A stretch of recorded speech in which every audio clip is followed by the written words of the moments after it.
welcome back to the Wet Shavers Roundtable episode number 11.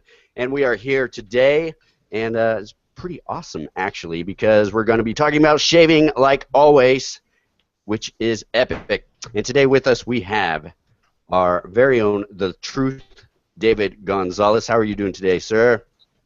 I am doing great. The kids went with their father, so me and the wife have a weekend alone. So after I'm done with you guys, I get to pay attention to my poor wife over there. Yeah, that's how to do it. We also have our one and only Marty Pape. How are you doing, Marty? I'm doing great, guys, and on Wisconsin. Yeah. That's horrible. Trash.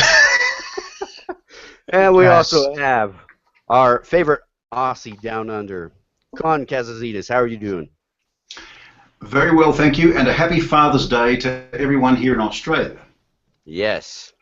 And speaking of fathers, our special guest for the day is Ryan Stephen Green. So that was the surprise I hinted at earlier. It is Father's Day in Australia, so happy Father's Day from the guys down under to you, and thank you for being on the show, Ryan. Thank you, Con, and thank you, Rico, and guys, for having me. Yes, no problem. And as always, we have our one and only beloved captain, Douglas Smythe.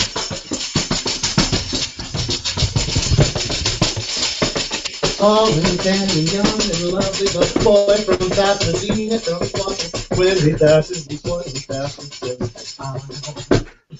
That's you. Happy Father's Day, Ryan.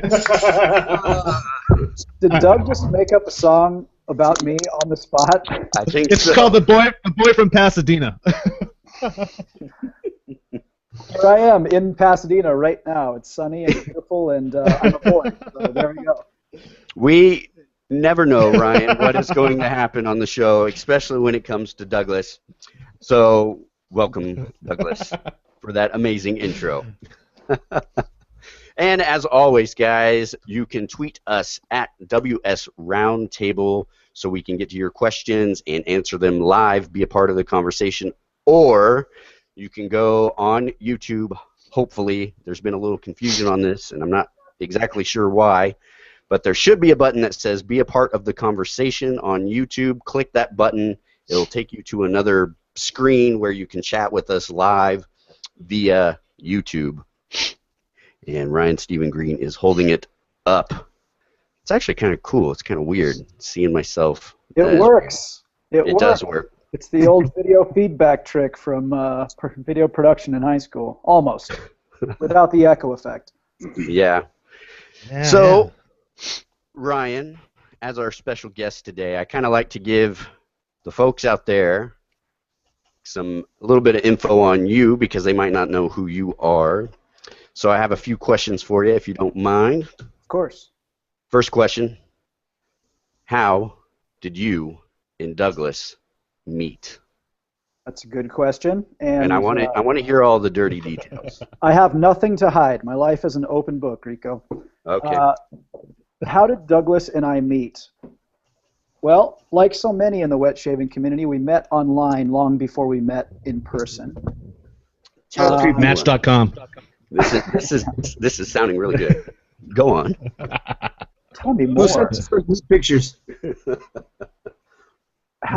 So years ago, 2010 to be exact, I made a film called Between the Upper Lip and Nasal Passageway.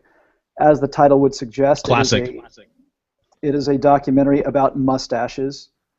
And Douglas, being interested in all things hirsute, I cannot even fathom the corners of the internet Douglas Smythe has visited in his quest for an all-encompassing knowledge of facial hair.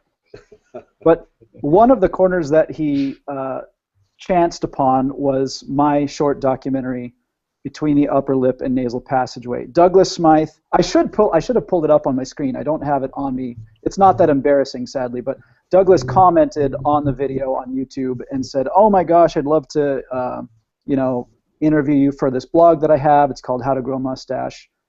Could you reach out to me?" And I had never heard of him nor How to Grow a Mustache. In fact, as I've come to find out, he had only barely launched the blog at that point. I mean, it was like a month or two old at that point. So, yeah, that was, I want to say 2013. Duggan, is that right? 2012, 2013, somewhere around there, yeah. So bad with dates. That was the first. I don't want to say the wrong date. Yeah.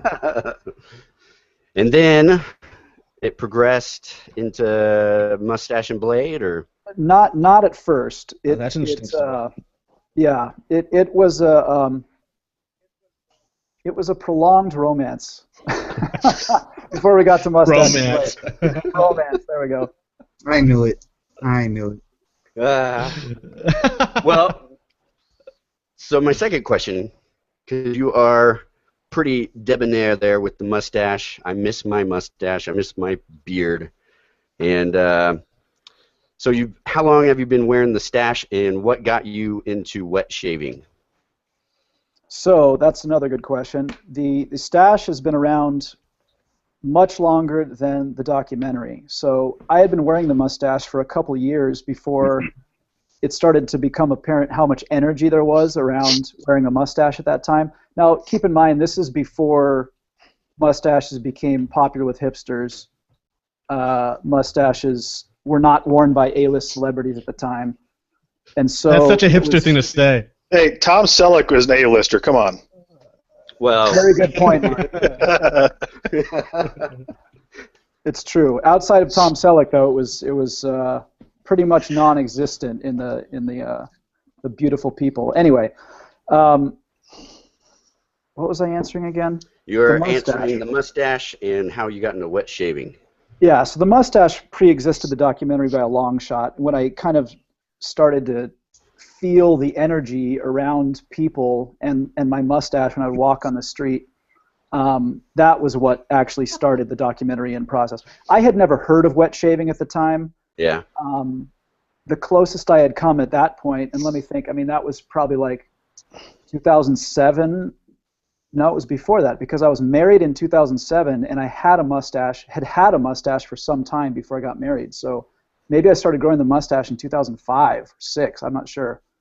The closest I had come to wet shaving at that point was I inherited a Rolls razor from my great uncle, and I used to use it in high school, and it was an atrocious shave. But because I knew that none of my friends were using anything of the sort, you know, I used to use it anyway. To my mom's chagrin, she thought I was going to slit my throat open with that Rolls razor. But it wasn't until, Doug reached out. We did the interview. Then he wanted to cover Circle the Wagon on his blog. We did that. Then we co-interviewed F. Stone Roberts about his short film. And all this while, like, as Doug is courting me over filmmaking, he's kind of sending me, you know, little presents here and there. So he started making soaps, and like he sends me an old. You're such a romantic guy, Douglas.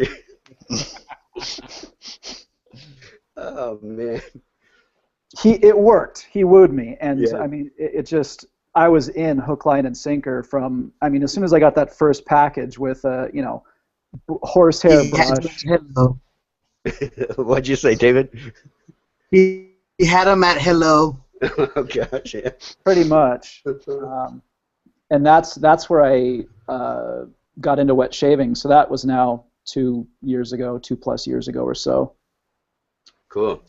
I know this was a while back. You did a straight razor shave, and you were very timid with it, which I'm not a straight razor shaver yet. I've kind of practiced, but I'm still, again, I'm not fully on board. We've got some other guys on here that do straight razor shave, and they're really, really good at it. Have you been practicing with the straight? I am no David Gonzalez, that's for sure. But yeah, since that first straight razor shave, I never thought I would straight razor shave, and the only reason I did it was because that razor I used was my great-grandfather's, and it was restored by Lynn Abrams, and I just thought I have to at least try it. And you know, I went from that razor to, you know, I own one of the 5 Circle the Wagon straight razors that Bob Allman made, and at this point, I mean, I'm proficient. I can shave with a straight razor. I don't prefer it, but I'm proficient and can do complete shaves, left-handed, right-handed, what have you. So yeah, that was a step. I mean, I have to admit, I feel proud of the fact that I can shave with a straight razor, left-handed. I mean, that's something that you can bring up at parties and nobody gives a crap. They look at you weird. So you've been doing it for about 2 years. There's some guys probably out there watching. They're new to wet shaving, or they don't even have any gear, but they're thinking about jumping in. Any tips that you would maybe give a new guy getting into the hobby, getting into wet shaving? The only word for me that comes to mind is patience. Our society at large is just so obsessed with, you know, speed and convenience and comfort that it's a big adjustment in any arena, let alone something as innocuous as depilating your face, to take extra time and care to do it. So I think what I've experienced in my friend circle is a lot of guys are interested at first. Yeah, I want to try that, and you know, I'll even, you know, set them up with a starter kit or whatever. But I think that the retention rate, if that's the right, you know, phrase, is not high, and I think it's because of the patience thing. It's just a completely different process that if you're not ready for that, you're not going to stick around for long. Yeah, exactly. And finally, I always like to throw our guests kind of a curveball, just a random weird question. Would it be safe to say, and could we call you the Steven Spielberg of wet shaving? Would that be all right? I don't know. That sounds like way higher a compliment than I'm worthy of. No, I have to say, and if you would plug the website, because people need to see this video. You did kind of an infomercial on wet shaving. There's a kid texting on his phone. Yeah, it's awesome. And there's like the granddad sitting there kind of reminiscing and talking about how kids are not really like with it anymore and stuff, and he's complaining about the new times. How can people watch that video, because that is awesome. So, I mean, it's on my website. It's ryanstevengreen.com. Yeah. That's how you can watch it. I mean, it's go ahead, Rico. I'm not sure what to say. No, too broad a topic. No, how did you? Just a real quick question on that video, because it's really entertaining. The punchline in the commercial is awesome. And how did you find the old guy as the actor? That guy is awesome. You know, I make commercials for a living, and you know, part of making any kind of film whatsoever is casting. And so, you know, there are various tools online for casting, and one of the ones I tend to use the most is LA Casting. Who knows how many times I've used it in the past, but it's interesting because if you post something for, you know, and I live in Los Angeles, so there's no shortage of people who are aspiring actors in this town. So if you post something on LA Casting that says something like, you know, 18 to 24-year-old female, you know, for whatever production, just let your mind explore, again, the corners of expression and the internet or whatever. For whatever production you want, no pay, copy and credit. You'll still get maybe 500 or 600 submissions for that role. Goodness. Wow. If you post something for elderly gentlemen, 65 and up, it doesn't matter how respectable or how small the part, or not small, but how easy a shoot it will be. Say, you know, one day and not like a 2-month shoot. One day, elderly gentleman over 65, no pay, copy and credit, will buy you lunch. You'll get like 7 submissions, and half of them will be, you know, not even fitting that particular role. This makes me happy in a way, but it also means that if you want to do something like it's called wet shaving spec commercial, essentially, it's kind of difficult to cast a role that way. So you have to offer them money, and that's where Doug stepped up to the plate, and he and I combined to, you know, just pool together some money and pay the actors so that we could actually get people that looked like the roles that we wanted to portray. And Hal Alpert is that actor's name, and I mean, if you've seen the commercial, in my estimation, he knocks it out of the park. So. Yeah, he totally does. It's awesome. I love that. when I watch it, I think I watch it like 50 times because I just love that commercial. That's good because it has 57 views right now on Vimeo. Thank you, Rico. Oh, that's too funny. Well, people, if you haven't watched it, you should go to RyanStephenGreen.com. Oh, wait. It just went up to 59. Right on. Nice. And you guys should watch it because it's awesome. It's really, really cool. So now this is kind of the part where we talk about and highlight gear that we like to use or something we're excited about. And we'll start with you, Ryan. Is there a few items you'd like to mention that you'd like to highlight? I have 3, and I'll breeze quickly through the first 2 because I've been given permission to discuss the third, and Yes. I didn't think it was a good idea, but hey, the guys like it, so we'll do it. Yes. If you are familiar with the podcast, you've heard me mention these things, the podcast being Moustache Blade, that is. You've heard me mention these things numerous times. If you're on G+, the How to Grow Mustache G+ page, you've seen me post on these things numerous times. And when deciding what items to bring to the show today, the only 2 that I use every single shave are these 2 items. Those would be my Mercure 1904 Nice. and my Rapira Super Stainless. Which are really good blades. I cannot offhand remember the name, Doug, you would remember, of the gentleman we had on the podcast. He was 2 episodes long. He had done the incredible review of every double-edged blade under the sun and meticulously listed out all the parameters. And G.D. Carrington? G.D. Carrington, yes. So He's, I had not heard of him or seen his reviews, and I just started burning through blades, giving each blade kind of three shaves each, and this one came out on top. I had no idea that it was probably it's like almost the cheapest blade that I used out of the 50-plus blades that I tried. And then, when I saw the price, of course, I was like, oh, well, yeah, I'm sold. It's like I got like 7 cents a blade or something. I bought like 1,300 packs. I have blades that'll last the apocalypse. So whatever. If by launching, if my mentioning of Rapira Super Stainless has driven up the price of the blades, on this show or in previous shows, it's okay. My stock will outlast that bubble, and it will be cheaper by the time I need more. That's awesome. At the time too, Ryan, you were keeping notes from the Newb. True.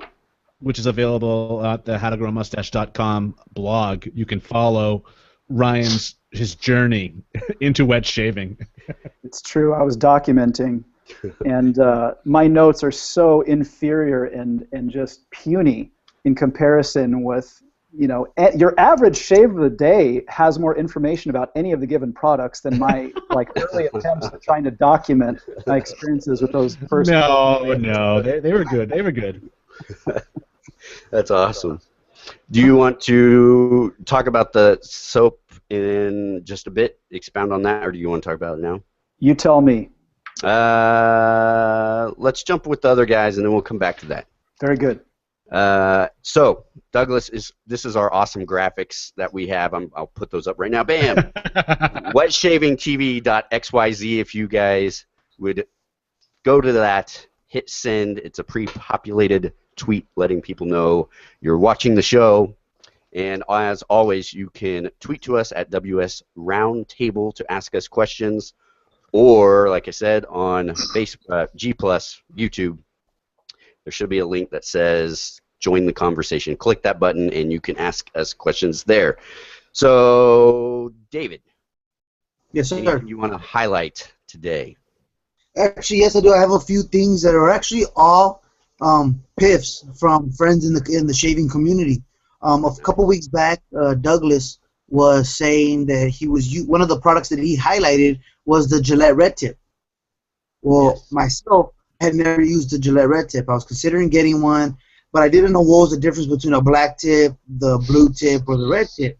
So Douglas, of course, explained what was the difference, and sure enough, before the show even ended, I had a message from my buddy Joey Gabbert, Yeah. which he sent me a Gillette Red Tip. So this past week I got to use it a couple times, and it's a very nice razor. And in terms of some of these old vintage razors, it's super easy to find the cutting angle. Yep. So I really enjoyed that. Also, something that I paired it with, I had some issues. I had a conversation with David Mendoza from Razor Blades and More, and he said that my favorite blades are the Persona Lab Blues.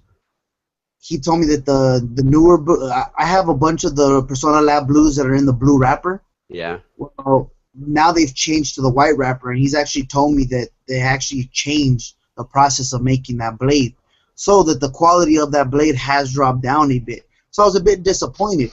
So he actually sent me some of these Persona Reds. Yeah. And I've been using these Persona Reds. He said they're one of his favorite blades, and I absolutely love them. These ones are made in Israel.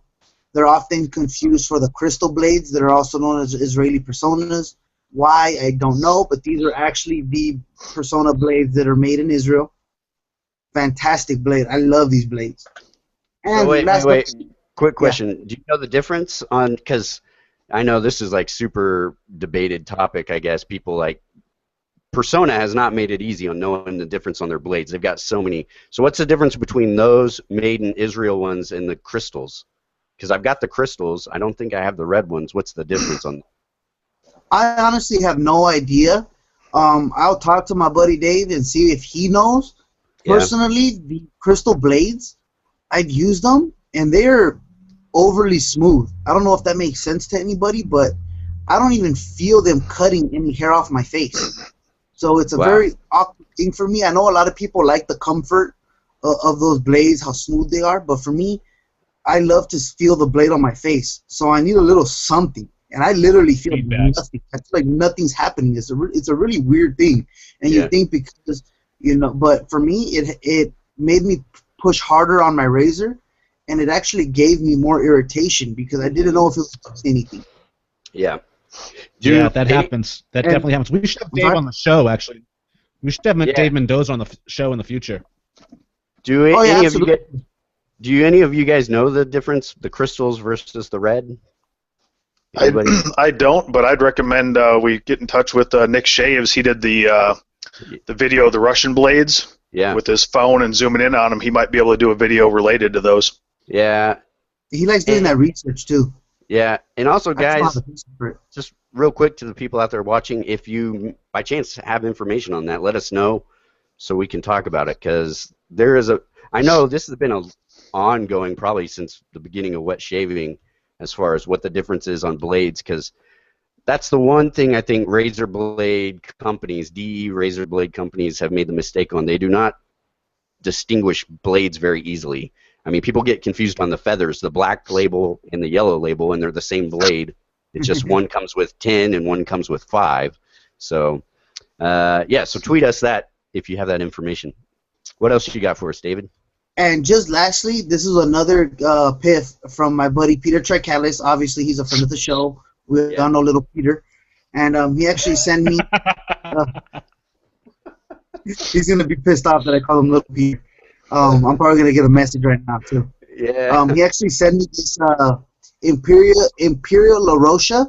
It's supposed to be a finishing stone. It was on sale, I think, through Amazon for about $35. Oh, wow. And it was supposed to be a finishing stone, but he said it kind of reacted more like a 5K stone. So he actually sent it to me to try out. I don't have any stones yet, but I did do some honing with Justin at Shave Revolution.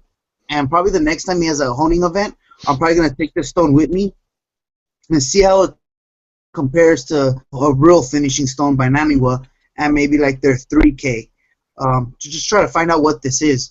It may be, I had a conversation with Lynn Abrams, and he said especially like with some of the Norton stones right now, their quality control has kind of dropped off a little bit. So the first little layer of stone is a little bit more coarse than the whole rest of the stone. So what he said, what he does is actually lap the stone a bit when he first uses a Norton to get down to what the true grit was. So that may be the issue with this. So maybe when I go see Justin, I'll lap this stone up and see if it actually reacts like a finisher much more as opposed to like a 5K. Wow. Cool, man. And that red tip, those are awesome razors. If you have. I really like it. Yeah, it's a great. I love that razor. One of my top 5 razors. I think Ryan as well. Yeah. I didn't find it overly aggressive. I didn't find it too aggressive. I know people said that this is the aggressive model. Yeah. And maybe by old standards it was aggressive, but I really did. I found it to be pretty damn mild. So I can't imagine using the blue tip. Good Lord. Yeah. Marty. All right, for me, we're dipping back into straights again. This return back to my den, it's a Fontana. Lighting's kind of bad here, at least down low towards the camera, but it's the Fontana R Best. This is the second ever straight razor I bought. When I gave up on straights the first time, I sent this to Jaime Cobos, told him, we'll figure out a deal at some point in time to sell it to you. Well, he's been using it. Realized how much now that I've gotten back into straights, that I've enjoyed them so much, and he put it on the stones, sent it back to me, and said it should be back where it belongs. And so super thankful for him, because I used it yesterday, today, and it's just a special razor because it's the first real straight that I bought, vintage straight. So I'm happy to have that back, and Jaime put a killer edge on it. The second thing isn't forgiving my cheesy little, or some people might call it cheese, but for me, the community is a product of the people, and the people are the product of the community. And I want to highlight the UK Wet Shaving Society, and specifically a guy named Wuss Jones, is what he goes by.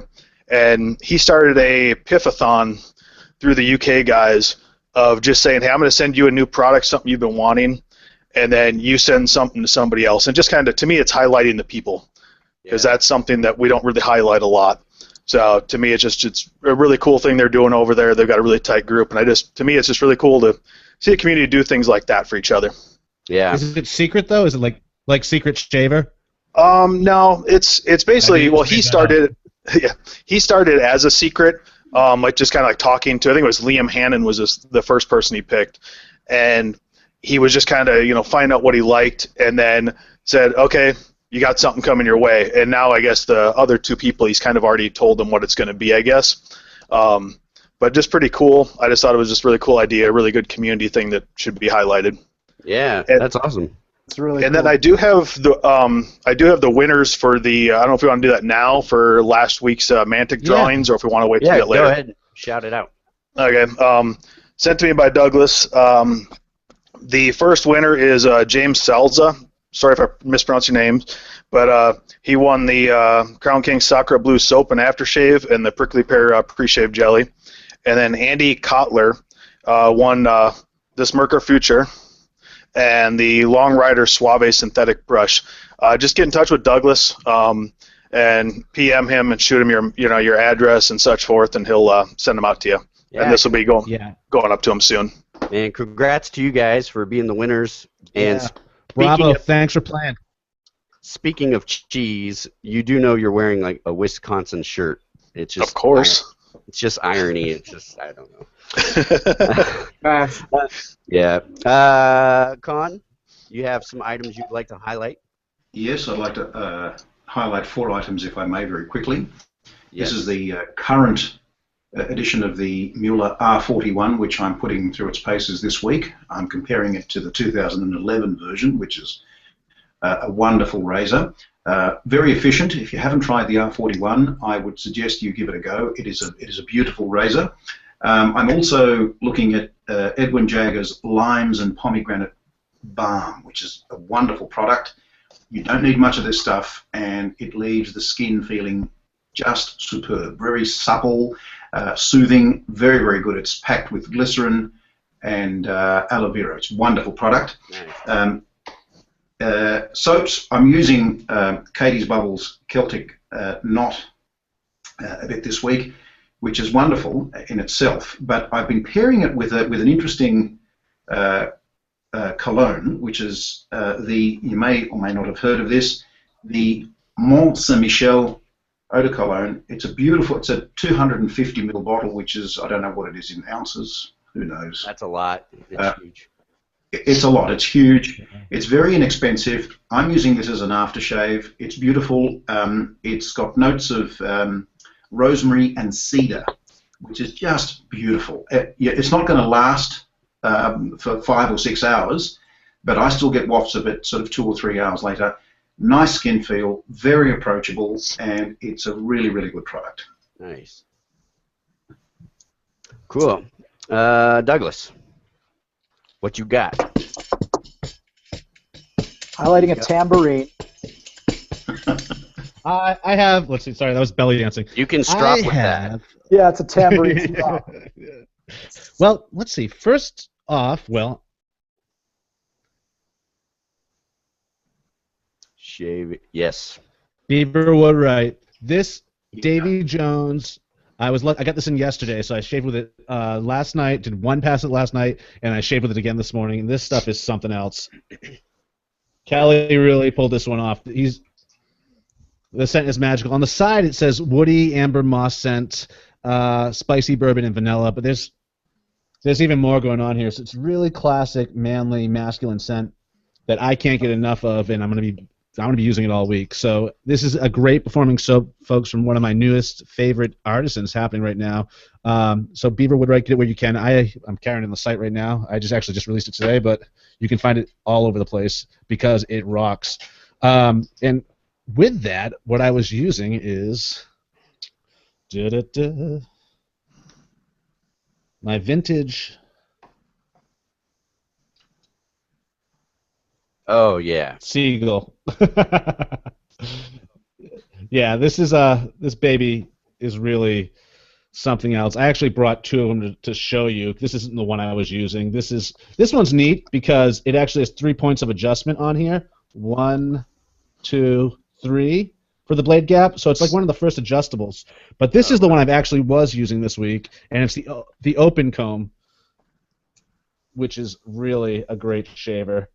And for those of you who don't know about this razor, it's the Seagull razor, and they're pretty much put out of business by Gillette. They were sued because not only could you use the proprietary razors that came with these or were sold for these, the Seagulls, but they also worked with Gillette blades, and Gillette didn't like that too much. And so they don't sell the blades anymore, obviously. You can find some vintage ones, but I don't recommend using them. What I recommend doing is modifying a modern blade to fit this, which would look like that when modified. To do that, I use cuticle scissors to cut it out. Cuticle scissors are bent, so it makes the job really easy. And again, if you have a vintage Seagull blade, you can use that as the patent by taping it to the blade and tracing it with a Sharpie and then cutting that out. But what I've gone ahead and done is created some patterns for you guys. Nice. Yeah, I have a whole article and video tutorial on how to do that. If anyone out there has a Seagull and wants to experiment, you can go find that article at seagullblade.xyz. Nice. You can get the patent is there as well. It's a PDF. You can download that and print it and use those. It's all explained in the video. It's an article I wrote probably about 2 years ago, but it's still relevant and very useful when it comes to using a Seagull. Because this razor, now let me tell you about the shave. Awesome. See how thin that head is? That is awesome. Like this is how these are my favorite type of razors because they're so thin. They're not clunky and bulky like today's. And back then the blades were thicker. Back then the blades were thicker, so it might have been a similar shave that you're experiencing today. Now the blades are thinner and the heads are clunkier. But this you can really get in on the neck area with, I find anyways. Oh. Got a delay here. All right, we'll jump back to Douglas in 1 second. Can you guys hear him, or is he off? He's completely frozen right now. All right, Douglas, please jump back in when you can. I don't know what happened there. So while we're waiting for Douglas, Brian, it looks like you're about to say something. I would add that during Doug and my courtship, one of the gifts that he gave me was one of those Seagull razors. And as impressed as you guys just were with his little presentation, I was that impressed when he gave me the Seagull razor. You were not? I was. I was. Yeah. I want one of those because they look really cool. And I think it was on one of the podcasts that you guys did. I listened to it and I was like, that sounds ridiculous, but awesome. My question to you, Douglas, does taking out that chunk in the middle of the blade, does that affect the performance, or is it held in there pretty tight so it doesn't move around or anything? Or Are you talking about this little island right here? Yes. It locks in the blade perfect. Yeah, it's the. I mean, it's just one of the many ways to do it. I see the guy who created this, Siegel. He was a lock maker before this, so this is just, some of what he's learned put. I mean, this is like clockwork. It's just beautiful how this functions. I don't know if people can see what's going on here. And then the blade drops down right over that, and then you just tighten it up. So it's just form, function. It's a beautiful piece of work here, and a great shaver. And again, a lot of people were just using these for paperweights for a long time because they couldn't find the blades. Now you can make the blades.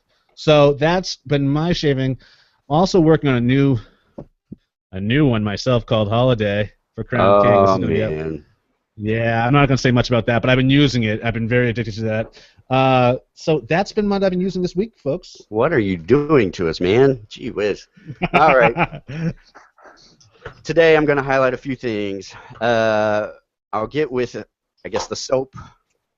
And the irony here, Con, you mentioned the Katie's Bubbles, and I'm going to mention the Katie's Bubbles. I haven't actually used this in a while, but this is La Terre Verte, also known as stuff. LTV. Very nice. It's lovely. Supposed to be a grassy scent, very fresh. I love this stuff. It is awesome. So instant classic. Yeah, Chris Cullen, this stuff's great. This stuff, to me, is better than LPV, which is the one everybody really, or at least back in the day, everybody went on and on about. I don't even remember what it was called. Le Pierre something. Ask Christopher David Bailey. Yeah. And as far, I know this isn't quite shaving related, but we do talk about scents sometimes, and we mentioned this on the show with Max. This stuff is dirt cheap. This is by Cuba Paris. Oh, yeah. And this is Prestige, and this is so hokey and cheesy and cheeseball. But I love this scent, and you can find this at like a Ross or one of those kind of department kind of things for like, I don't know, $7-10, something like that. This is a beautiful scent. It's a dirty frag. That is one dirty frag. It is so cheap, and if you overspray, who cares? You can buy another bottle because it's just that cheap. It's awesome. And I'm rocking that today, and my wife loves it, so score points for me. And also, this is probably my coolest, most prized possession. My grandmother gave this to me for my birthday. Quick rundown on the story about this. We took care of a lady that we called Aunt Connie. My grandmother did.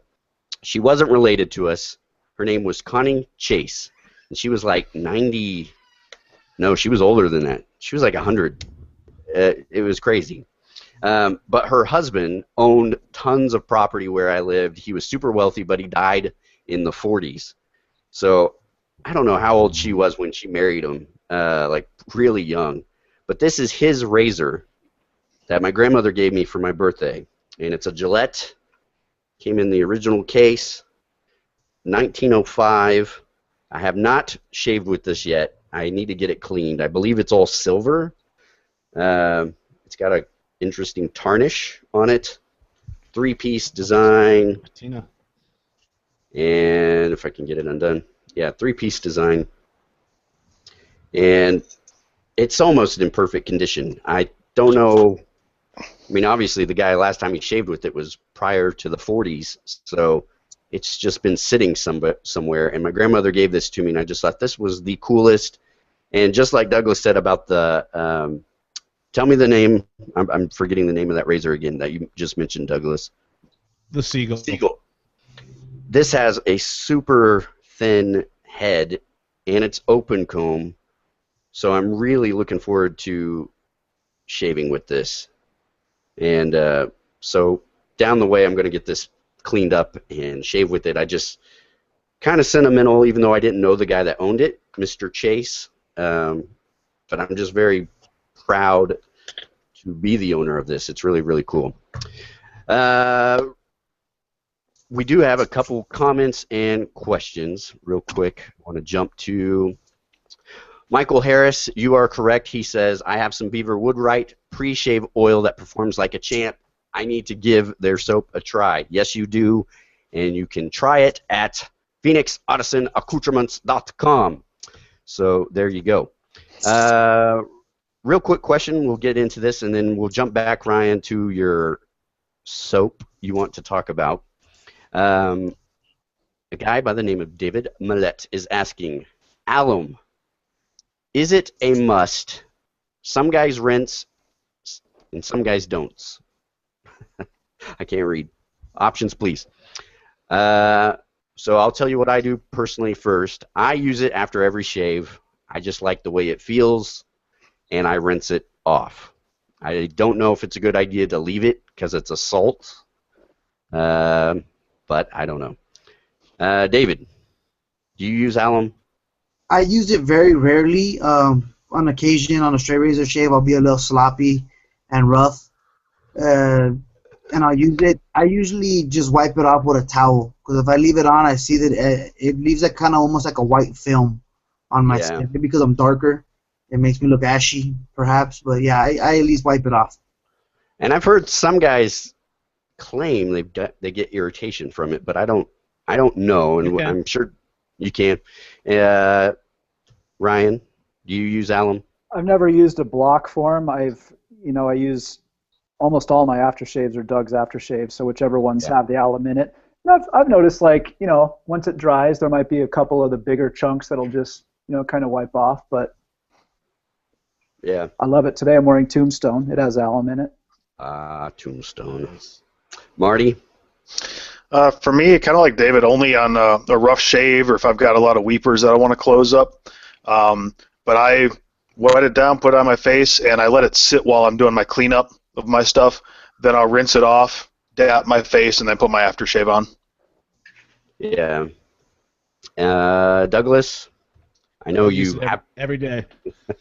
Sometimes 3 times a day. I keep it on my sink at work, and I find it super refreshing. I don't rinse it off because I feel the aftershave that I'm going to splash on afterwards is going to dissolve what's ever there and break it up. But some people can get away with leaving it on and then applying aftershave or a balm on top of that. Some people have sensitive skin and they find it dries them out. I also want to mention, if you have acne or suffer from acne, this is probably one of the best cures for acne. This goes for men and women too, might I add. So it's a very useful product. And another thing I've noticed is people will talk about how their loom block is falling apart, or it's I don't know, dimpling, or it's rough. The reason why it gets like that is from not using it. If you use it every day, it'll stay smooth too. So you can, and if you bought it, you don't like it, use it on your face, that's fine. Use it as deodorant instead.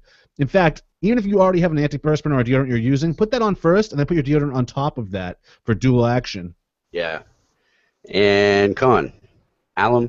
Yep. Alum. Yes, icy cold water, then I finish off with some alum, clean up my shave, and then come back to it and wash it off with icy cold water again. I've got to say a couple of things. There are some gentlemen that actually enjoy the taste of alum, which is quite odd. I have heard that. And Pickles. Also, in some Middle Eastern countries, it's used after surgery to help with the healing of the stitches. Yeah, I could see that. You use it in pickling. Yeah. The alum powder. They're using a lot of. Yeah, it's you can eat that stuff. I wouldn't, but you can. I love the feel of alum after I shave. I don't know. To me, the other good thing about alum, the reason why I like using a block, and I don't care if there's alum in the aftershave, is after I'm done shaving, I can tell if I've had a good shave or a bad shave just on how the alum reacts to my skin. If it's stinging really, really bad, I know, oh crap, I'm probably going to have some irritation. But if I feel nothing, then I'm like, all right, I had a really good shave, and so that's why I love alum. You brought up a really good point, Rico, and that's why I recommend it to noobs too. Pick up that block right from the get-go, and for the first 6 months, use that after every shave, and it'll tell you if your technique's gotten better or not. And it's all good call. Really, really is all about technique. Here's a quick technique tip. Someone mentioned this because people were complaining in my old videos. I would speed through my shaving. I would speed it up really fast because I just didn't want to spend 30 minutes long for people to sit there and watch me shave. So I'd speed through it, and people said, hey, I can't see what you're doing. I can't see your technique. I don't know what's going on. Could you do a video where you slow down? So I did that, and then a guy mentioned to me, hey, when you're shaving, you might want to lock your wrist. And I actually found that really helps. I don't know why, and it's now just kind of become second nature. So I lock my, I guess, don't bend your wrist much as you're shaving, and it helped me. But it helps technique, keep a consistent cutting angle. Yeah. So technique, super important. And I think you guys, if you're new to wet shaving, focus on your technique and really just stick with one blade, one razor for at least a month or so, and just practice your technique. And then, Rico, can I jump on that real quick? Yeah, go for it. Real quick, you mentioned, because obviously you do videos. I think for a new person who might not be comfortable with a video per se, is shoot a small video of yourself if you're worried about your technique or whatnot, and just PM it to somebody. You don't have to blast it to everybody. Send it as a private video. If you need help with your technique, don't be afraid to reach out to the community that way. Yeah, and the guys out in the community, there's some guys that have been doing this their whole life, and everybody, for the most part, is very nice. They have a lot of information. They're willing to help. So just reach out to people in the communities, and people will be able to help you with that. And there was a guy that asked a question on how much was the razor, how much is a razor worth. I don't know which razor you're talking about, so if you would please comment back. It's probably talking about the Seagull. Yeah, it came up during the Seagull. Yeah, you can get a Seagull price anywhere from like $15 all the way up to $150. Depends on the condition it's in, like anything else. But every now and then, the fact is, if they don't make blades for these things anymore. So, I mean, if you see them at an antique store or wherever, you might be able to talk them down there. Or if you see them on eBay, you might be able to talk them down there due to that fact. Or a lot of times, again, they don't know what they have, so they're priced like $15. Yeah. So keep your eyes peeled and scoop it up when you see it because they go pretty fast. Yeah. So, Ryan, let's jump back to you. And let's talk about your last item you wanted to highlight. So the reason I asked permission of the guys here is because this is not available anymore. But maybe if enough people ask very nicely, Mr. Douglas Smythe will make it available. Make it. Doug, what is the name of the soap? The Margarita one? The newer one? Margarita? No, that's a Margarita chamomile. The one that's Gin and tonic. Oh, that's just gin and tonic, yeah. Gin and tonic, okay. So before there was gin and tonic, Doug... That's a beta, yeah. Yeah, did a little experiment with the mixing of multi-scented soaps in one single tin. And that was, I'm so humbled to admit, for the release of my film Circle the Wagon. So I have the tin here. It is a vintage Volkswagen scented soap. I had a bug. I had a 69 burning oil and dusty carpets. Doug can tell you what all the fragrances are. I'm not that aware.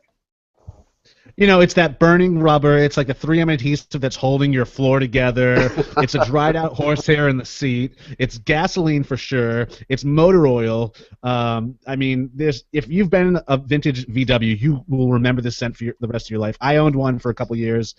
The most fun car I've ever had. 69 VW Bug, jet black. I look like Dobie Gillis. No Grateful Dead stickers on it or anything like that. This was like I was a beatnik. And Ryan owns one too.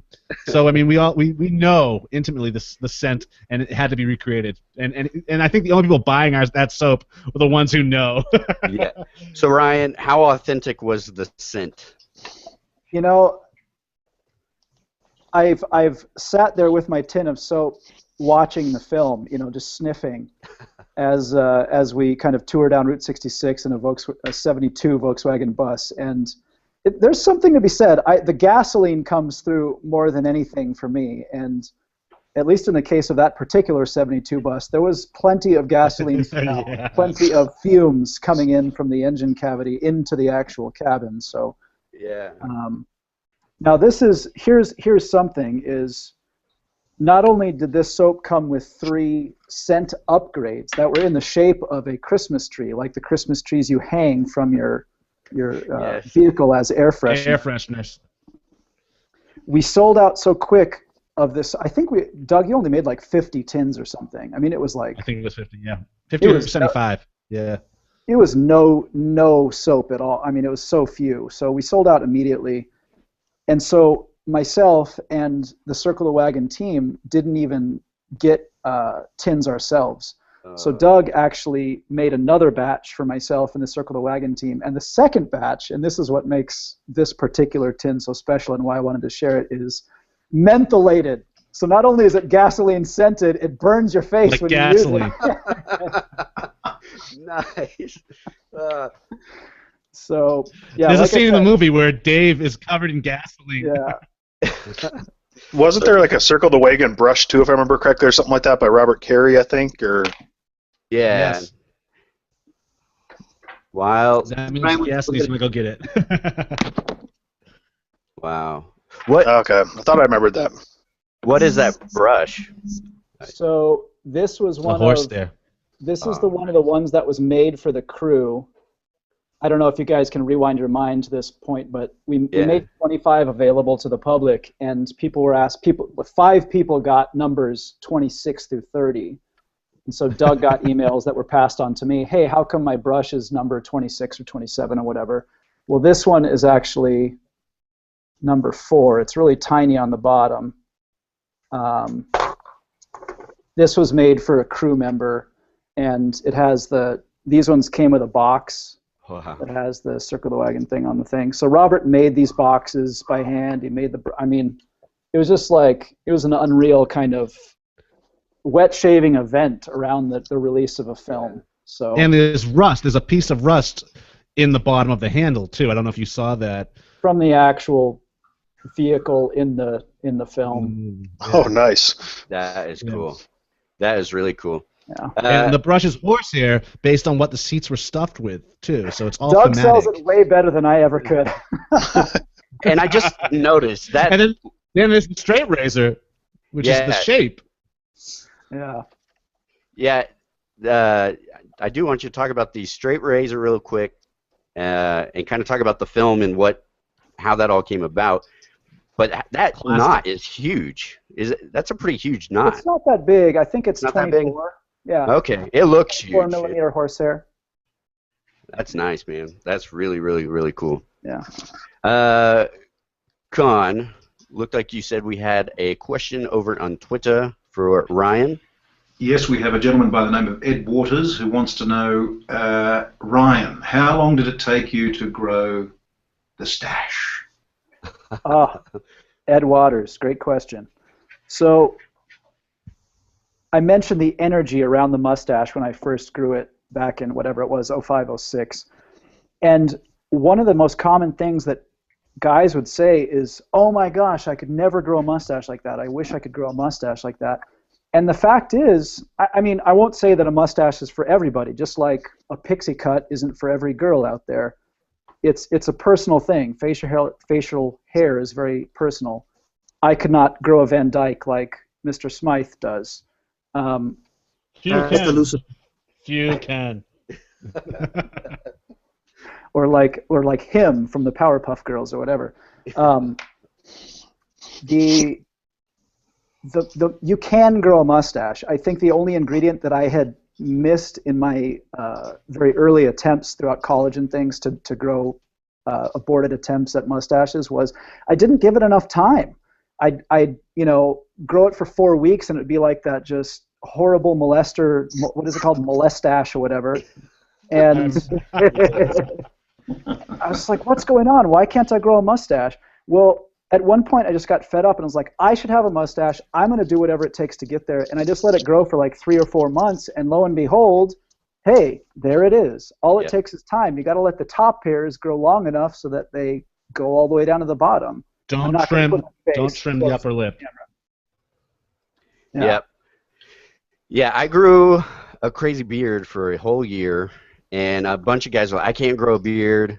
I can't, and it's like, you just got to give it time. That's the funny thing is, having a beard, having facial hair, that is the natural state of a man. Shaving your face is unnatural. And what guys don't do, and especially in our culture, it's so counterculture to have facial hair, is just let it grow. You got to give it time. Yeah, so going back to the circle the wagon real quick, I just wanted to know, so you guys had a brush, you had a straight razor, you had a soap. What was this all commemorating? Yeah, there's Marty showing my beard. Thanks, Marty. So this was a film, correct? So at the time that Doug met me, if you haven't gathered already, the reason I am here today, the reason I am a wet shaver, I owe it all to Doug.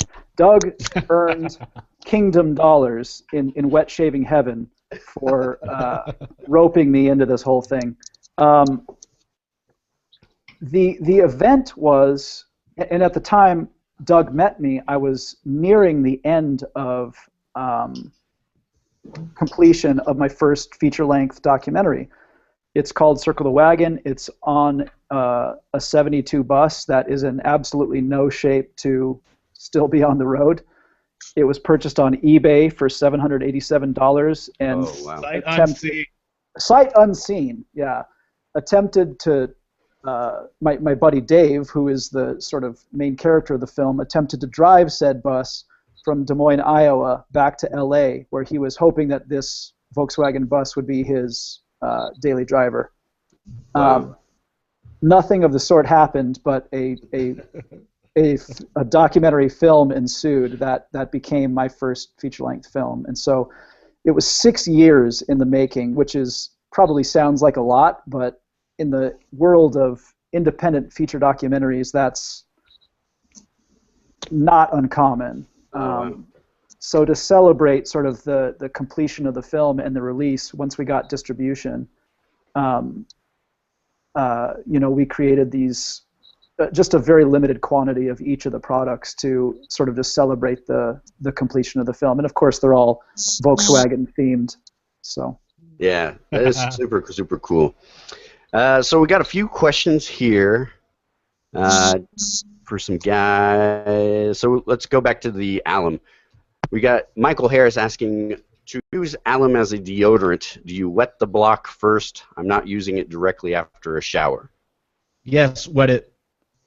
Wet it. And even some deodorants, if you use natural deodorants and you're not taking a shower before you're applying it, it's okay to wet that too, so it's smoother during the application. Not many people know that. And I guess another alum question. Any cheap alum? I kind of want to give it a try. By under $5 Temple. Under $5 on my site. Yeah. Most alum blocks are pretty cheap. I haven't really seen expensive ones. The only time I ever seen expensive alum is when I went to like Whole Foods. Yeah, I know we've got a shave shop in my town, and I don't know who it is. It's one of the big labels. It's one of the 3 T's of shaving, and they're charging like $30 or something for a really small block, and you don't have to spend that much. It's ShaveX. $5. It's the way to go. I just got my first full Badger brush. Still learning how to load and lather with it. It's so soft, I feel like I'm going to mess up the hairs. Any tips? Yeah. I actually, if you go to my YouTube channel, I have one on how to take care of horsehair brushes. You can apply the same techniques. I mean, if you really want to take care of it, you'll give it a shampoo once every, I don't know, month and a half, 2 months. A comb is always nice if you need to comb it. It depends really on the quality of the bristles. What type of badger, if you could send a quick note back what type of badger it is, I might be able to fine-tune my answer. But, I mean, some of them you could comb. Horsehair is really the one you got to take the most care of. But as long as you're shaking it out after you shave with it and letting it dry, air dry, you should be fine. Again, conditioning it too doesn't hurt every couple of months. Shampoo and condition it just like human hair, because it's a hair. It's a hair. It's fur. Whatever treat it like that with shampoo and conditioner, like you're washing a pet, your favorite pet. Yeah, I don't know if any of you other guys have some tips as far as brushes go. A couple tips I would say is don't use overly hot water when you're soaking your brush, and try to kind of keep the water level below where it reaches the end, where the handle meets the brush, so you're not. Sometimes, not all the time, but sometimes you can warm up that glue that's holding the knot in, and you will lose hairs faster that way. But just warmish water. It doesn't need to be like burning hot. Also, if you want to if it has a stank to it, some of them have a really bad smell. You after you're done using it, don't rinse out the soap. Leave the lather. In fact, work the lather up on the knot and leave it there standing. Do this for a couple of weeks to a month. The next day, rinse it off. Yeah. Reuse it again on your face, but leave the lather on it, and that'll take care of the smell. It'll also help break in the brush too, like the stearic acid or just the oils that are remaining in there will help break it in. But as for the glue thing, I think that a lot of that might be a myth. You have to be using really, really hot water, because can you see that? That's a really, that's a knot right there. That's. I just know, personally, I don't know what it is. My sink puts out steaming, boiling hot, ridiculously burning hot. Melt your face off hot water. So what that's going to do is it's going to melt the glue at the bottom of the knot, and you're going to lose the knot. But I don't think you're going to lose hairs. These are not coming out for nothing. But yeah, whatever's holding that in the handle, that could soften, and this could come out. Yeah. So my thoughts on it. I could be way off, but I don't know. And also, if you see some hairs falling out, that's not abnormal for new brushes. So. Or old men. Yeah. So, Con, we got a quick question from Gluck. And Gluck, please message me so I can, on Facebook or Con, and we will get you into the groups. I know you messaged us a few weeks ago, and I missed it. So, Gluck, please message us so we can get you into some of the groups on Facebook. Gluck has a question specifically involving Australian laws, I guess. He says, I have a question for Con. I live in the U.S. and make brushes. I keep getting requests to ship to Australia. Does he know of any laws against it? The USA laws aren't very clear on this. Thanks. Essentially, if you're going to have a brush sent here and it's natural fiber, that is badger, boar, or horse, then it sits in quarantine for a short time. The brush itself is fumigated and then released. Yep. Now, if you are States. Yeah, if you're a vendor, then you need a permit to be able to bring in these brushes if they are natural hair. So strictly speaking, there shouldn't be a problem. There just may be a slight delay in having your brushes reach your customers here in Australia, and I'd imagine elsewhere as well. Yeah. The rules of the. Yeah, and David would know about this, and we had a special brush for Shave the Man group, and Con would know about this as well. When it got shipped, I don't know where it was getting shipped from, England or somewhere in Europe. Xanadu. But when it was getting shipped from Xanadu. Xanadu. So when it got shipped to America, it was held up in the wildlife, I don't even know the whole department, and it was sitting there. Gaming and wildlife or something. Yeah, gaming and wildlife. Gaming and wildlife. To be quarantined, so it's probably a hassle, but it might be worth it. And then the guy asking about the brush earlier, he said it's a silver tip, a gift from a friend. So typically silver tips are pretty hardy brushes. Oh yeah, that's burly. Every couple months, shampoo and condition. Yeah. May I just add that there are silver tips and there are silver tips. If you're going for the high-end silver tip, which tends to have a densely packed knot, you'll find that almost always they issue instructions to not use very vigorous swirling action on your face or when lathering, and that you should rather use a painting, use more of a painting. That is because hairs will snap. Yeah. They may not fall out, but if they're densely packed. If they're not densely packed, and I'm talking about knots that are sort of sub 26 mil, so your 24s, your 23s, 22s, 19 mil, those are less likely to have problems. But the ones that are densely packed, and we know the brands. I mean, Simpson is one of them. The Simpson Chubby, for instance, has an enormous amount of hair packed into it. So you probably need to be mindful of that. So don't go to town on these things because they are it's an investment, and the more that these knots are densely packed, the more care.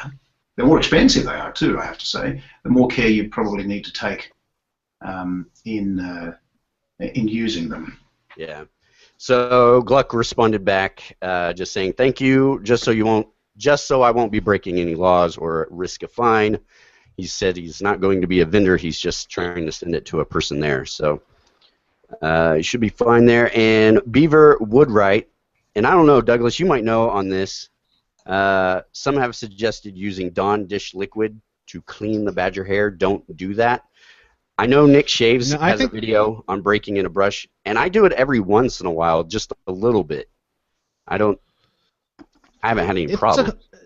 It's a really, if it depends on the brush, how much you paid for it. If you spend some serious cash on a brush, you don't want to use some cheap dish detergent on it, or detergent on it in general. I recommend, if you want a cheap solution, mane and tail shampoo. That was created for horses, for their manes and their tails. So I would use that. Again, on my YouTube channel, I have how to make your own brush cleaner. So you can find that information there. But you can also use MAC brush cleaner. That's what they use in the industry, in the makeup industry, for their really high-end brushes. I mean, if you think our brushes are expensive or can get costly, the tiniest makeup brushes the prices are through the roof. $1,500 for like fox hair or whatnot. I mean, so yeah, MAC, and they're using MAC, M-A-C. You've seen the stores, maybe you've gone in there with your girlfriend. You can buy that cleaner, and that'll do the job really well. Yeah. Right. Oh, also, guys, I'm sorry to interrupt. I don't remember the name of it, but also Damon over at Old Town Shaving, they carry a brush cleaning soap. I don't remember the name of it, but if you call over to Old Town Shaving, I'm sure they'll be able to recommend it to you. But yes, they do have a puck of soap that's in a tin that's actually meant for cleaning brushes. So that's awesome. Oh, that might contain you can make a laundry soap out of bar soap. Or rather, you can make a laundry soap that comes in a bar form, and it uses borax. And that some people recommend you clean a brush with that. So I'm assuming, I'm going to guess that that might be one of the ingredients in it. Yeah, I was going to ask Con. You mentioned this in one of your videos, using borax, making a paste. You want to talk about that real quick? Yeah, just making a paste, turn it into a slightly, almost like a toothpaste, a little bit runnier than toothpaste, and work it into the bristles of the brush. Leave it overnight. Okay, leave it overnight. No, it's wear gloves if you like. But just, you don't want to get it all over your face and your mouth and your eyes and all that sort of stuff. Come back to it the next day and then rinse with warm water, and you're right to go. That will essentially suppress or retard any growth of mold. Oh wait, what is number 5? Yeah. Whoop. What do we got there? Rinse Can you blow me up? Yep. I can't reach. This will help. So this is to prevent mildew. This is from Savile Row. This is their instruction. Yes. Yeah, mold and mildew. Out the brush in a mild borax solution periodically. Yeah. It will help prevent mildew attacking the hairs and give a long life to the brush. So that's their recommendation for their brushes. Nice. Next question. Yeah. Really good info. Yeah. I was jumping back over here. Sorry, guys. Con, what's going on over in Twitter? Okay, firstly, our Twitter handle here is @WS Roundtable. That's @WS Roundtable, one word, of course. We've got a couple of questions here. One of them is from Warren Jones, who says that he's allergic to horses. Do horse hair brushes pose a big risk?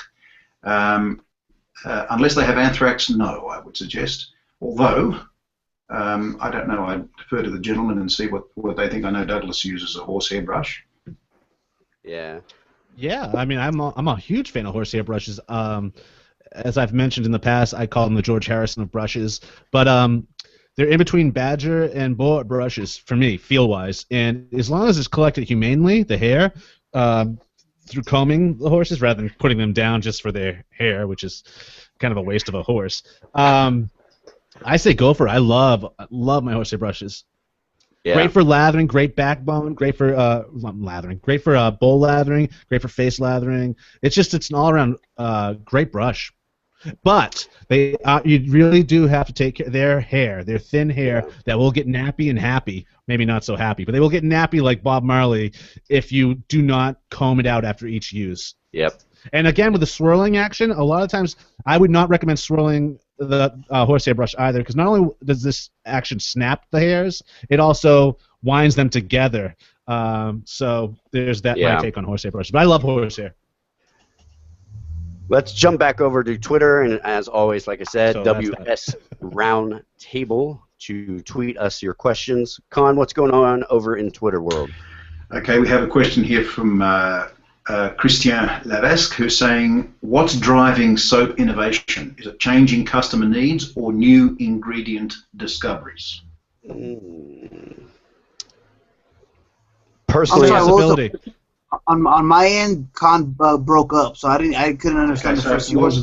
What's driving soap innovation? Is it changing customer needs or new ingredient discoveries?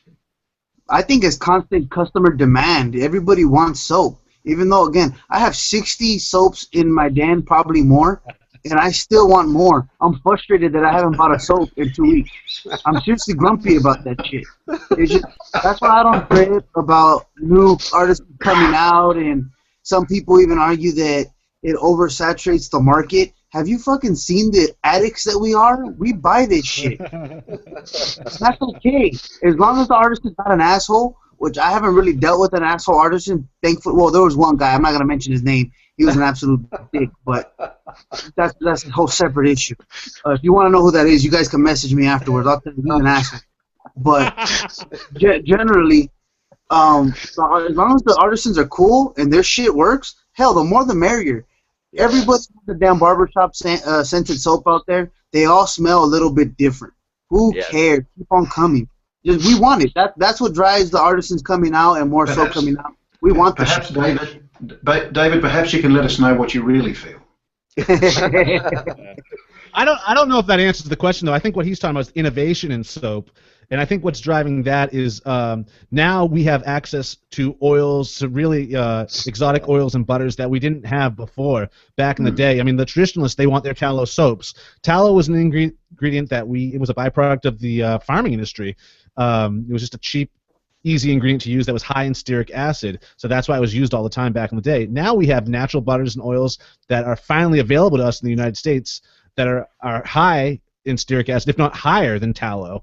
I don't care where you're getting your stearic acid from, be it from natural sources or be it from animal sources. Stearic acid is stearic acid. So I think that's what's causing it. We're experimenting with different oils and butters and animal fats that we hadn't thought of before. Yeah. Ryan, just mentioning what David was going off of, going back to the brushes. A lot of guys have tons of soap.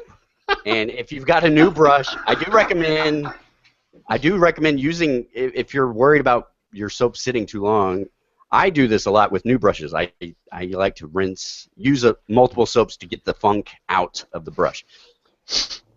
I think you're kind of more, I might be wrong on this, but you might be more, frugal on the soap. Or have you caught the same bug as us and you have like bazillion soaps and... I would not use the word frugal. I don't mind spending if it's the right thing. I would just say I'm utilitarian. I mean, I set limits for myself, and I love wet shaving, and I spread the gospel like we all do. Yeah. But for me and my, very small cabinet at home, my rule is it's got to fit in there, and if it doesn't, it's getting given away. Oh wow. So that's kind of how I do it. And even right now, I think I have maybe 7 tins of soap, and I get anxious when I open up and see all those tins. That's too many, I like to go through a tin, finish it off, and then go to the next scent. I'm an anomaly in that way. I get it, but I'm on the circle the wagon binge right now. Ryan, you're sick. You're sick. You need help. I'm the one with the sickness, right? You need to go to counseling. Yeah. Well, you absolutely disgust me.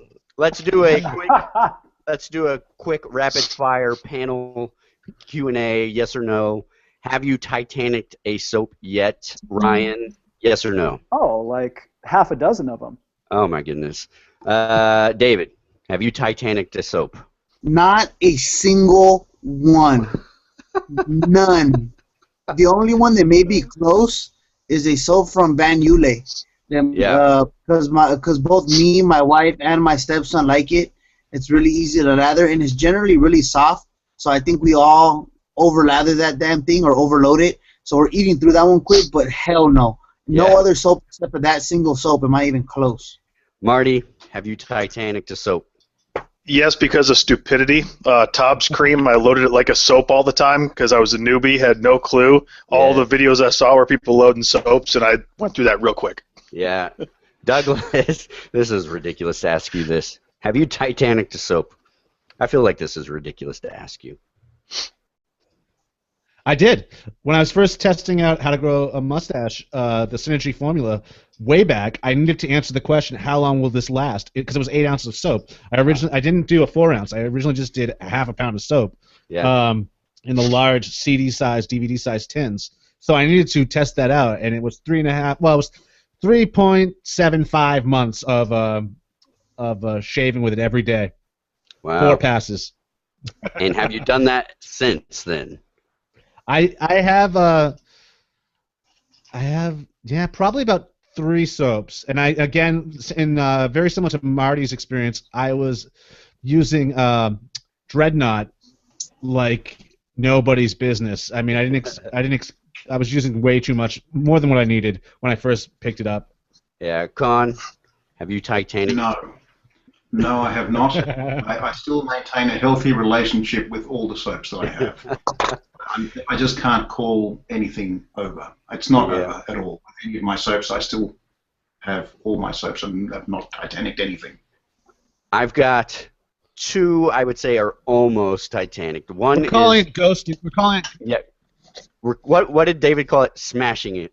Smashing it. The made-up thing David came up with? Yeah. No. See, you guys are a bunch of gringos from other places around the world, around the country. Here in California, the term smash is used pretty popularly here. So you guys just don't know. So I've got How to Grow a Mustache, Gondolier. It's almost out, and it's one of those, kind of like you were saying, Con, I'm torn. I want to finish it, but I also don't want to because I love it so much, and I don't know, that just make me sad. But if I end up getting it's in the Big Ten. Is it donuting? Yeah, it's donutting. It is donutting. Right, but is it... Yeah, that's the thing, too, you learn real quick when you do Titanic soap, is always go around the sides of the soap. Don't focus on the middle. Yeah. Because you're using more product that way, and it'll wear evenly if you start from the sides and work your way in. Yeah. So, yeah, and then the only other one I've got is, what is it? Cold River Soap Works, but that doesn't really count because I scooped out a whole bunch for my brother as a sample, so I'm not even going to really count that one. Yeah. Can I just say, it takes so long to finish a soap, right, that by the time, if you go through the entire thing, then the soap maker has probably gone through 3 or 4 versions of it, so it becomes a collector's item. Yes. Right? I mean, I've got How to Grow a Mustache soap here that I now know is worth big bucks on the black market. Big bucks. That is true. I purposely don't. I have 3 pucks of the original How to Grow a Mustache, and I love it, and I purposely don't use it because I don't know what I'll do with myself if I ever finish one. I'll be able to live with myself. You know what? Was a time capsule. What were you going to say, Marty? I've got a sealed 8-ounce tub that was just recently made of, I think it was, 1.5? Yeah. Unscented in my den that will never be open for quite some time. Yeah. No label, no nothing. Yeah, it's just a ghost can. It's silver. I think we are all sick, and Ryan's just kind of looking at us like, man, yeah. Don't judge us, Ryan. I can't believe I gave away a brand new unopened Barber Soul to somebody. I don't know why I did that. I kind of miss it, but he was a new guy. Even have that. Ryan. I Titanic'd my Barber Soul. Oh, congratulations. That's another one. I have the original Barber Soul, the very first initial 100 puck use. That actually said Barber. I still have it, and I don't want to finish it. I won't. I don't use it. I actually bought another puck of CAD just so I could use that damn thing. Ryan, can you confirm, since you live in LA, is smashing something? Is it as David suggested? We don't believe that this is a word. David, you know, LA is gigantic. LA lives in a. That means no. Again, you asked another gringo that lives on the other side of LA County. He lives in a Hollywood, different demographic area. It's very, very different. I can say that the word smash is used for meanings other than just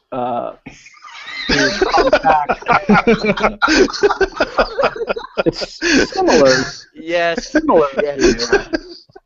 Oh, jeez. Oh, nice. I love how he keeps flashing to Marty holding a doll every now and then. Anyone else see that? doll. Yeah, that is a doll. That is a. What is This that? is it's my kid's stuffed animal, the Wisconsin Bucky Badger. It doesn't belong to your kid, Marty. You just bought It does. I don't want them to be Arizona fans.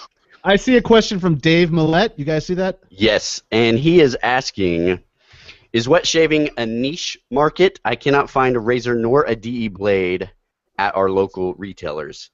For the most part, yeah, it still is. I mean, you can find the micro touch out there in certain pharmacies, maybe at Wally World, and then Vanderhagen is everything here. Vanderhagen blades and the actual DE. They even have a badger brush and board brushes that are also separately now in retailers here in Southern California. Yeah. You gotta Here's look. something for you. I was surprised. The military is actually at the base exchanges. I've actually found, the Jack Blacks? They've got their products, and they've got Artist Shaving, and they've actually got razors in there too now, which maybe not all of them, but I was really surprised to see that was catching on there. Yeah. I would say it's niche, and one of the reasons I'm in marketing, and the company I work for right now represents a whole bunch of other companies, so I'm in all kinds of different retailers throughout the week, and I get to witness how these big companies, especially, I always check out the shaving aisles just to see if anything's changed, and for the most part, so you guys know how it works, Gillette and Schick primarily pay big bucks to get that position on the shelf. So you're going to see like 16 feet or 8 feet or something of Gillette, 4 feet of Schick, and then you're going to see just one spot, if any, on the traditional shaving, because it is niche, it is small, it isn't big time. It's, if you look in magazines and ads and stuff, what they're always pushing is the cartridge razor, cartridge razor, cartridge razor. That's where their money's at. And so, yeah, you're not going to find that stuff. Even at like a CVS, you're going to have like their off-brand DE razor or something. But, yeah, Vanderhagen. Maybe, even maybe not. Yeah. I only see the Persona blades at CVS sometimes. Even Williams. I have trouble finding that here. I see gem blades now. Gem blades are now, or gem blades are starting to show up as well. Yeah, Ryan, what were you going to say? I was just going to point out that that's big box stores and that's chain stores. That is the importance of an Old Town Shaving or Pasteur Pharmacy and things like this that give more than enough shelf space to all kinds of products you can't find by walking into the most common stores in your neighborhood, you know? Yeah. And, yeah, as far as, like, and then Art of Shaving is creeping up in the... Art of Shaving is in the malls now. But their prices, again, will scare people away. It's like luxury shaving, you know? Gourmet shaving. That's what a lot of people are thinking it is. I'm surprised. They just actually opened an Art of Shaving maybe about 10 minutes away from my house. And every time I go in there, I've been there about 4 times. There's a constant flow of people in that thing. Yeah. It's been open now for about 3-4 months, and there's a constant flow of people. And people are actually buying those expensive-ass DE razors. So I'm kind of surprised. I think... They drop like $400 for a kit, and it's like, people complain about the price of mine. It's like under $30 over here, and like people are dropping $300, $400. It's like, it's amazing. See, I think that's the way the big companies want to market that stuff, though. I think they want to market it as it's a luxury item, it's a high dollar, it's a treat. It's not your everyday. This isn't what you shave with. And how is that different from the razors that they've been marketing to us for our entire lives? Right. I mean, it's like they're already priced too high, and now it's just like through the roof. You know, it's unbelievable. It's like more money. Just keep paying us. Just keep throwing money. You know.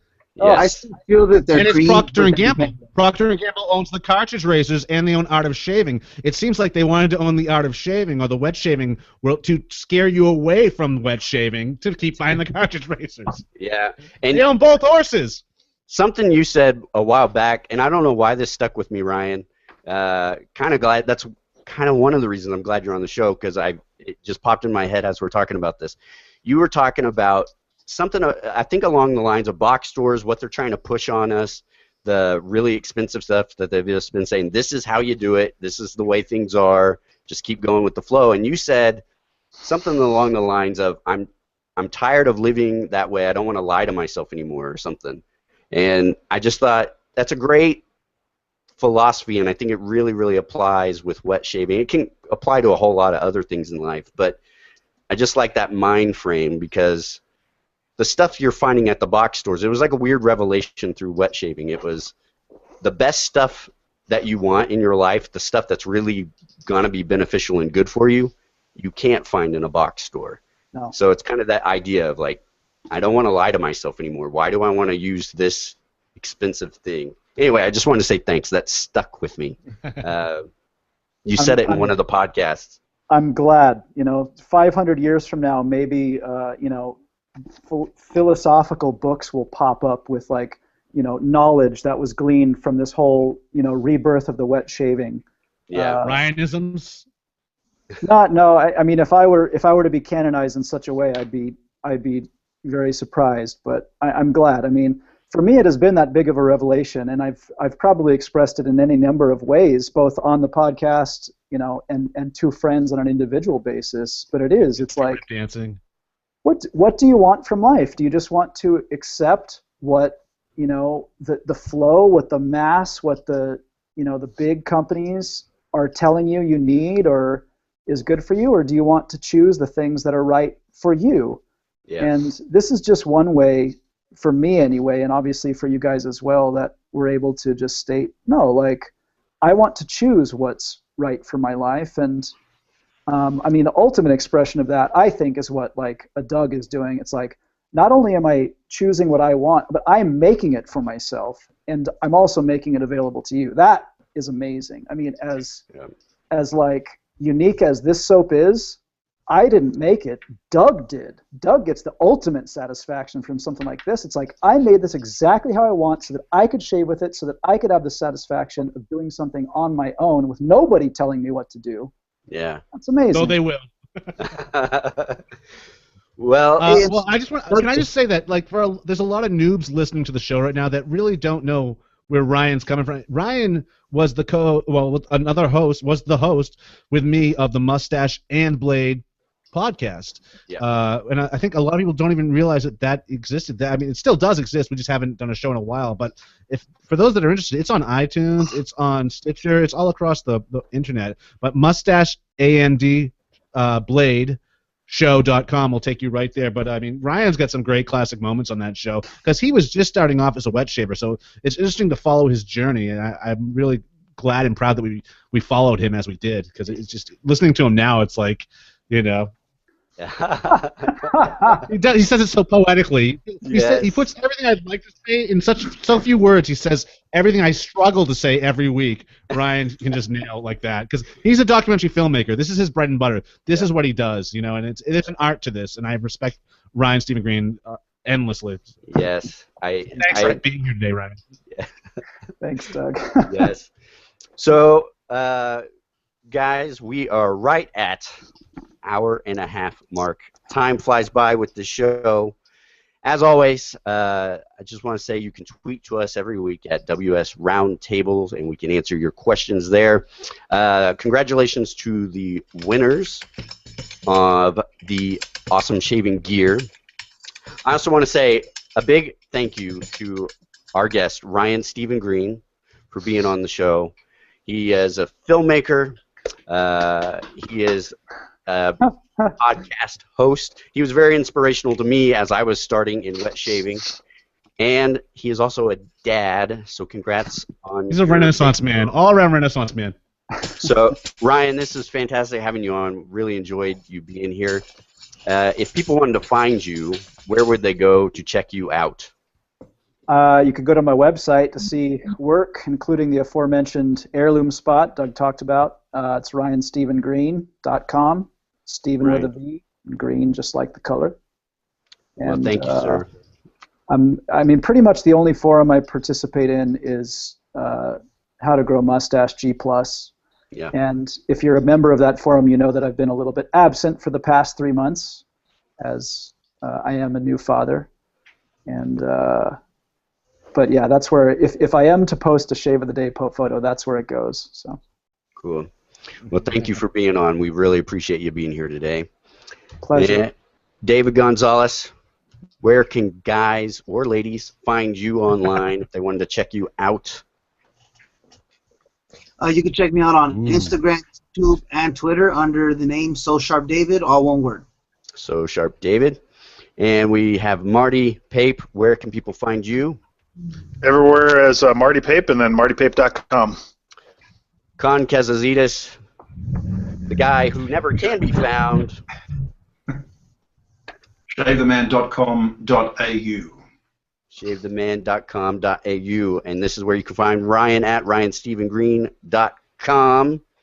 And Douglas, your many monikers, your many names all over Facebook, where can people find you? The last half hour of the show, or all of Douglas's emails. Con, what's his email? Yeah. You can find me at phoenixartistaccoutrements.com. You can always reach me through that, or crownkingshaving.com, or howtogrowmustache.com. Yes. And or Crumbcatcher1. Oh, yeah, on Instagram or Twitter, yes. Or you can find... And wherever else I'm allowed. Yes. You can also find me on basically Twitter, YouTube, G+, and VoiceBite at Rico's Corner, any of those venues. And we just want to thank you guys for spending the day with us, spending time with us, talking wet shaving, asking questions. And we will check you guys later. Hope you guys have a good one. Talk to you later. High five.